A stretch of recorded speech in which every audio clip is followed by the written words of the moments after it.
নমস্কার, সাপনাভিক নিউজ নেটওয়ার্কে স্বাগত। শারদ উৎসবে জোড়া মর্মান্তিক দুর্ঘটনার সাক্ষী থাকলো মুর্শিদাবাদ। প্রথমে মালবোঝাই ট্রাকের ধাক্কায় গুড়িয়ে গেল পরপর দুটি দোকান। অন্যদিকে নিয়ন্ত্রণ হারিয়ে রাস্তার পাশের ঢালে নেমে পড়ল রড বোঝাই ট্রাক। ঘটনাস্থলে মৃত্যু হয় খালাসির। বলা ভালো, রাস্তার মাঝে মাঝে রয়েছে খানাখন্দ।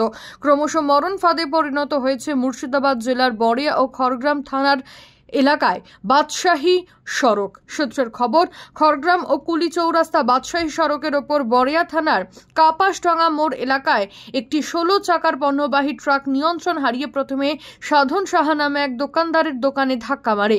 সেই দোকানটি সম্পূর্ণ গুড়িয়ে দিয়ে ট্রাকটি পাশের দর্জি মেঘনাথ সাহার দোকানে গিয়ে ধাক্কা মারে। অন্যদিকে আরও একটি ভয়াবহ দুর্ঘটনা ঘটল খড়গ্রাম থানার শেরপুর শাওপাড়া এলাকায় বাদশাহী সড়কেই।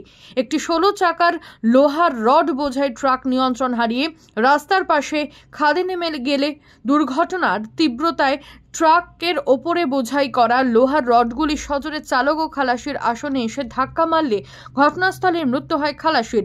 স্থানীয়দের অভিযোগ, দ্রুত রাস্তার মাঝে গর্তগুলি সংস্কার না হলে এমন দুর্ঘটনা চলতেই থাকবে। ঘটনার তদন্ত শুরু করেছে খড়গ্রাম থানার পুলিশ। শ্যামল পাল, সাপনাভিক নিউজ, মুর্শিদাবাদ। জয় হিন্দ।